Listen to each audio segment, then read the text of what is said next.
Welcome to my video blog. Making lists have helped me cope with social isolation. Perhaps they can help you cope with social isolation too. If not, no problem. I just want to share with you what I'm doing to get through these strange and rather bizarre times. I've been a list maker pretty much all my life. I'm a freelance writer, writing trainer, and author of 22 books. In order to work, I've had to keep myself focused. In order to keep myself focused, I've had to make lists of what I want to do. I forgot to put on my list for this video blog, tell you who I am and what my website is. So it's not on the PowerPoint. So I'll just tell you, my name is Paul Lima. And if you want to know more about me, you can go to my website, paullima.com, PAULLIMA.com. Anyway, enough about me. This is about lists and coping with social isolation. It turns out that the making of lists is a decent way to help one cope with social isolation, at least to help me cope with it. I can't guarantee that it will work for you, but you might want to give this a try. What have you got to lose? Besides, if you're social isolating, you have time on your hands, so try it. If it works for you, great. If not, move on. This involves making lists, which in itself gives you something to do for a bit. So give it a shot. You got nothing to lose. Step 1. Make a comprehensive list of everything. Notice the asterisks around everything. I mean everything that you can do. Here, I'll share a bit of my everything list with you. And my everything list is more comprehensive than what I'm going to share with you right now. So this is just a bit of my everything list. Read. Got lots of books, well, ebooks. I read on an EPUB app on my tablet. Stream great TV shows and movies. So that involves doing a lot of research. What's good, what's not good. Looking at IMDb, looking at Rotten Tomatoes, see what the ratings are, and making a list of TV shows and movies that you want to stream or watch. Walk dog. Hey, if you don't have a dog, it doesn't appear on your list. I have a dog. He needs to be walked 2, 3, sometimes 4 times a day. Okay, I confess I think sometimes I do it as much for me as for him, but he does need to be walked at least twice a day. Social media, read and post. I've already posted what I'm telling you right now on Facebook. Meditate, yoga. They're on my comprehensive list. And I'm going to tell you about the next list you make. Blog. I have several blogs. I've already posted what I'm telling you right now on 2 of my blogs. Zoom chat with friends and family. Set up Zoom chats with people who share your interests and, unfortunately, illness. I'm not going to go into great detail about what's wrong with me. Hey, I'm functioning. I can walk the dog. I can talk to you. Yesterday, had a Zoom chat, my wife and I, with my sister and her partner, and with my other sister and her husband, and their 2 grandchildren were sort of in the background. Set up Zoom chats. Talk to people. That's on my list. But my list isn't complete. Create video blogs and podcasts. You can check out my video blogs and podcasts at www.paullima.com/ms. And yes, most of my video blogs are about multiple sclerosis. But again, this is not about me and my illness. This is about me and my list. Learn new skills. So I got a list of things I might learn. One of the first things on this list was learn how to video blog. Watch CBC News Network.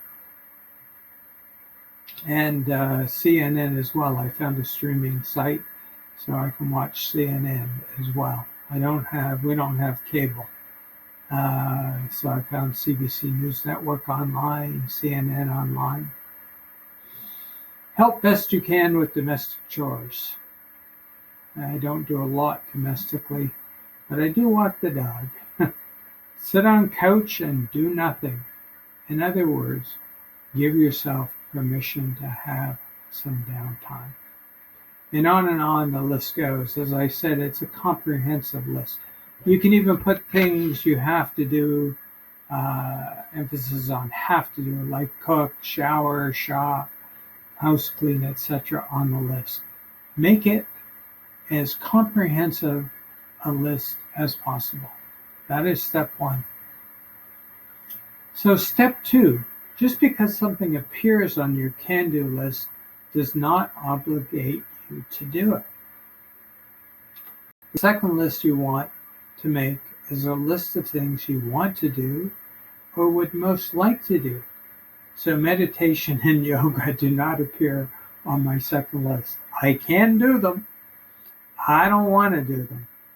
But maybe you want to do them. Maybe you will find them useful. Maybe you will find them helpful to get you through this period of self-isolation. I'm not going to go into the reasons why they don't make my cut onto the second list. The point is, your second list can be a long list, but not as comprehensive as your first list. Your first list is everything you can do. Your second list are the things you want to do or would most like to do. And yes, it too can include the things you feel you have to do daily, I have to eat every day, weekly, monthly, or whatever. So it's the stuff you want to do or would most like to do. Not as comprehensive as your first list, but it can still be pretty detailed. This brings us to step 3.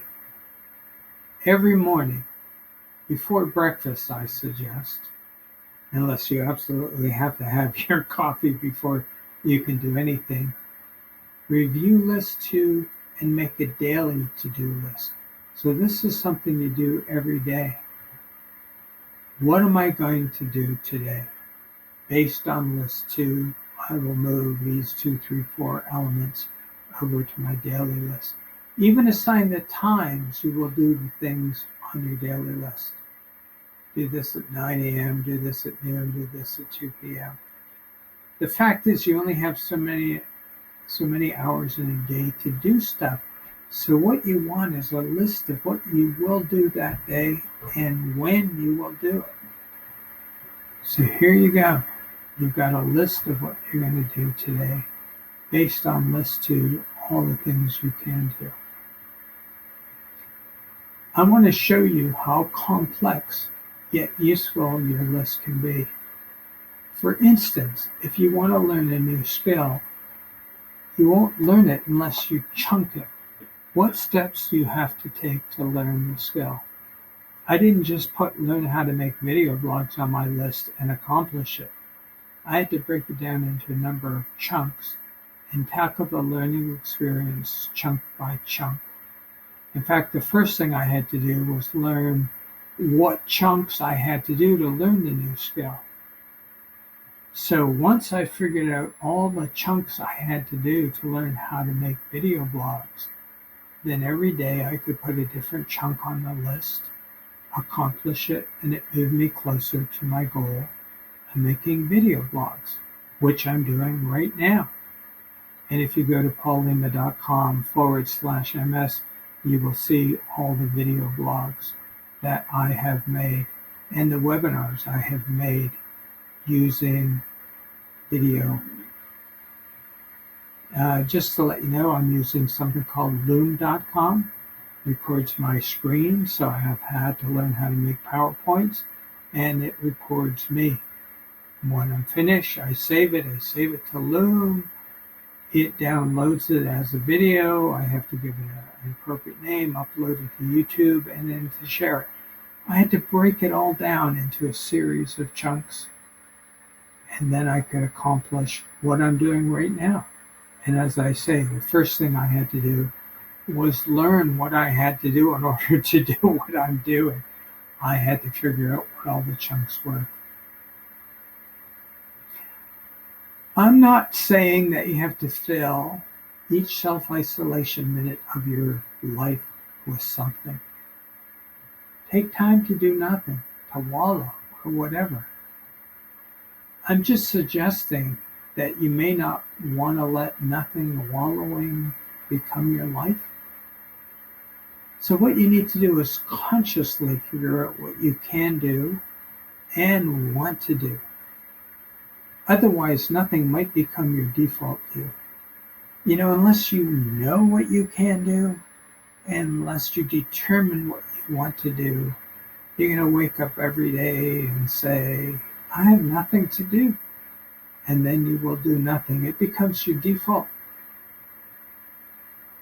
Do nothing if you want to do nothing. But be conscious about it. I choose to do nothing. In other words, after making this video blog, I'm probably going to go sit on the couch and play words with friends or Yahtzee with buddies. That's still doing something, but it's pretty close to nothing. But I am going to consciously choose to do that, just as I have consciously chosen to make this video blog. And hey, if this method doesn't work for you, it's not a problem. We are all different. We all have to find our own paths. This has been my path, the one that has worked for me. In fact, on my list today is to write this as a Facebook post, which I've already done, a blog post, which I've already done, and then to create a video blog about my path, which I'm doing right now. The only thing I had to decide is if I was going to do all this before watching the next Homeland episode of Homeland. So if the method doesn't work for you, not a problem. But give it a shot. What else have you got to do? And if your answer is, I have a hell of a lot to do, then great, go ahead and do it. If your answer is, I don't know what I have to do, then see if this method can help you determine all that you can do, the things that you most want to do, and then what you will do today. This is on my list. I'm getting it done. Now I'm going to go sit on the couch and do nothing for a while, and then watch the most recent episode of Homeland. A great series, by the way, just saying. Thanks for watching. Thanks for listening. Take care. All the best as you self-isolate. Bye now. Bye.